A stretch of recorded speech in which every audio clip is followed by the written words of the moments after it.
At first glance, I may appear to run counter to Paul. Faith said Abraham was justified by his faith. Very true.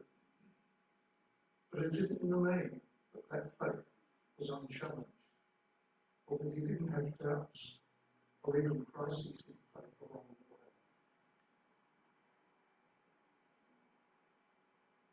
way. Abraham packs up everything and leaves, not knowing where he was going, not knowing what would happen, and to boot he was 75. He had a bit of a Christopher Columbus experience, I guess, when he left. He didn't know where he was going. When he got there, he didn't know where he was. And when he eventually came back, he didn't even know where he'd been. But his faith held. In Genesis 15, we see more promises that he would be made into a great nation, that his offspring would be as numerous as the stars in heaven. Abraham's reply to God is this: what use are your gifts, as I am childless? God reassures Abraham that he will do what he said, and that Abraham will have many descendants. Then we go to Genesis 16. Was this a crisis?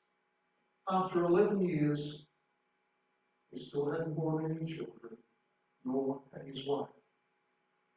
So his wife has the idea of sending Hagar, the slave girl, into Abraham. Abraham agrees, and Ishmael was born.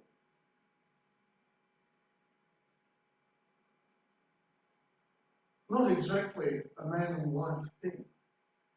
They certainly weren't Sarah's descendants, and it caused quite a bit of trouble in that household in the end. And I'm wondering, was Abraham's faith wavering when he agreed with that deal with Hagar? Then we go to Genesis 17. Another 13 years has passed. Abraham is still wondering and hoping. God reaffirms the promise. But it's a rather interesting discourse between God and Abraham at that time. I want to read it, because here is Abraham now 100. His wife is 90, and they are still childless. Furthermore, God said to Abraham, as regards to your wife Sarai, you mustn't call her Sarai, but Sarah. I will bless her, and moreover, I will give you a son by her. I shall bless her, and she will become nations. Kings of people will issue from her. Abraham bowed to the ground, but he laughed, thinking to himself, is a child to be born to a man of 100 years old? And will Sarah have a child at the age of 90? Abraham said to God, may Ishmael live in your presence. That will be enough. So we can see there's still a bit of a doubt there. Abraham, by laughing, was like, this is a bit of a joke. What on earth is going on? God reaffirms that promise. So therefore, his faith holds. And God replied, yes, your wife Sarah will bear a son, whom you will name Isaac. And I will maintain my covenant with him, a covenant in perpetuity, to be his God, and the God of his descendants after him. For Ishmael too, I grant your request. I will hereby bless him and make him fruitful and exceedingly numerous. He will be the father of 12 princes, and I will make him a great nation. But my covenant I will maintain with Isaac, whom Sarah will bear you this time next year.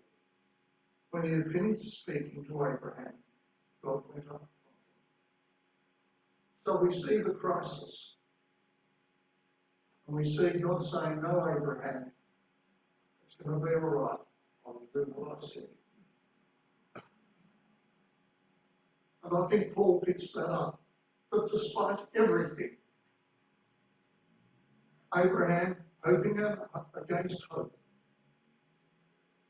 his faith held. That was accounted to him. The law couldn't justify Abraham. The law was still over 400 years into the future. Moses would be the lawgiver. The law hadn't occurred in Abraham's time. And the law bringing retribution or condemnation, according to Paul there, I'll pick up that theme too, because it runs very strongly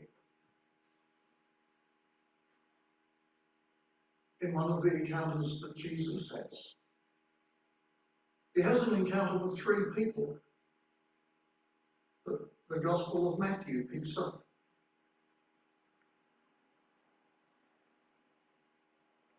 The call of Matthew, the tax collector. He was sitting in his office at the time, and Jesus said to him, "Follow me." Matthew does. Again, too, Matthew has no idea what he's getting himself in for. Again, it's a journey into the unknown for Matthew. Here's this itinerant leader, itinerant preacher, saying, "Follow me." So he does. Many people might have wondered about Jesus' choice. Some of the religious leaders certainly did. He eats with tax collectors and sinners.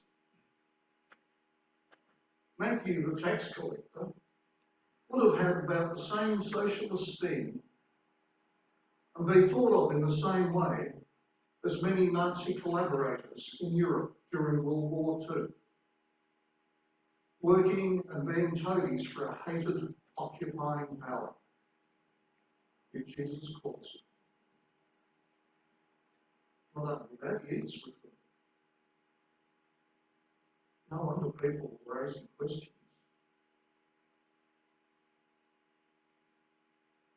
Then we have 2 healings. 2 very, very different people.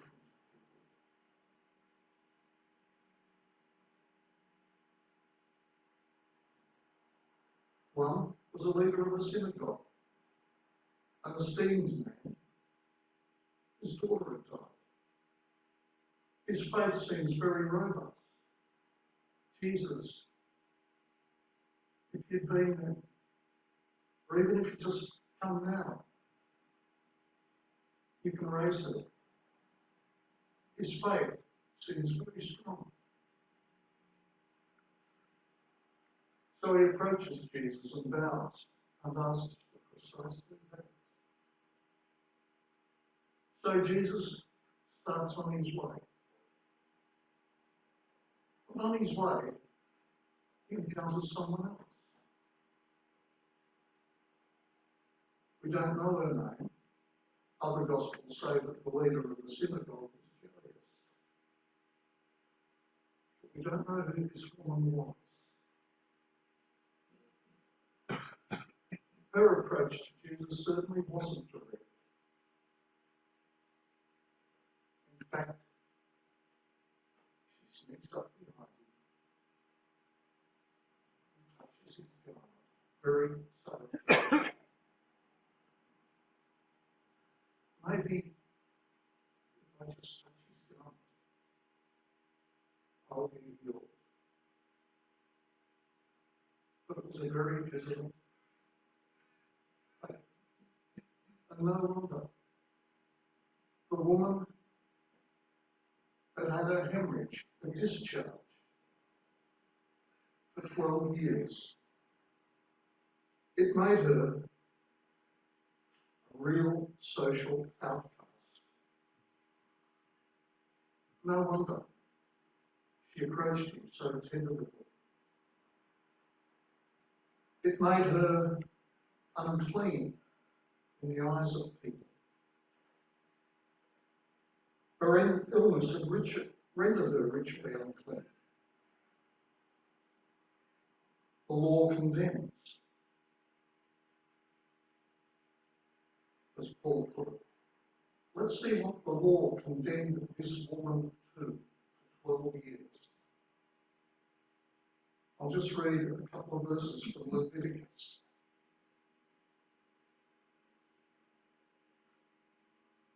If a woman has a prolonged discharge of blood outside the period, or if the period is prolonged, during the time that this discharge lasts, she will be in the same state of uncleanness as during her monthly periods. Any bed she lies on during the time of this discharge will be polluted in the same way as the bed she lies on during her monthly periods. Anything she sits on will be unclean. Anyone who touches it will be unclean and must wash their clothing and body and remain unclean until evening. She put up with that for 12 years. No wonder she hoped against hope, hoping and having that faith that maybe Jesus could save her. His response to both of those people was exactly the same. Their faith healed. The man got his daughter back. And in having her discharge healed, she was restored to society.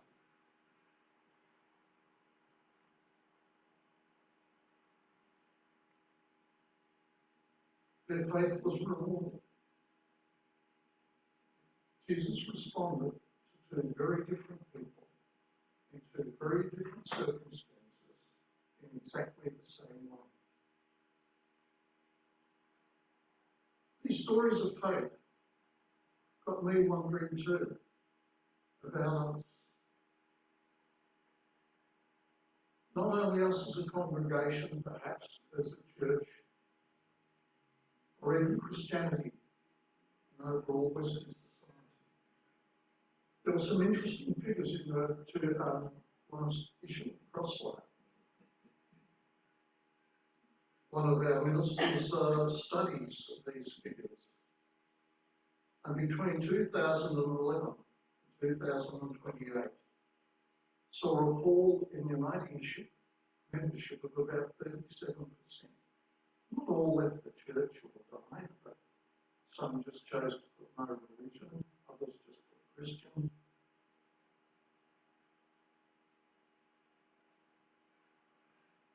Most mainstream congregations are facing the same problem as us, ageing congregations, and we seem to be in slow decline. We're a bit like Abraham in uncertain territory now.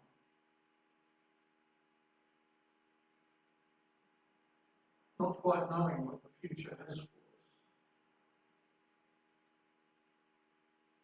We're embarking on a new journey also, with the merging of our congregation, with hopefully a new building.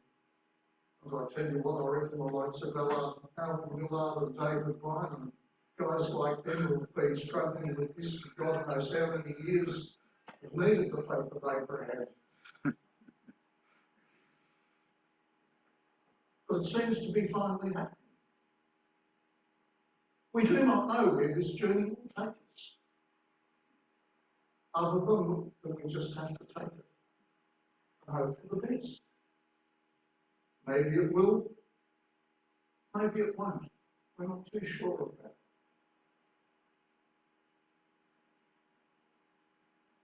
I hope it will work. I hope the future does hold something bright for this congregation and for our church overall. But perhaps I'd like to leave the final word to a guy called Francis Schaeffer. He wrote this rather interesting book. It's called Unapologetic. Why? Despite everything, Christianity can still make surprising emotional sense.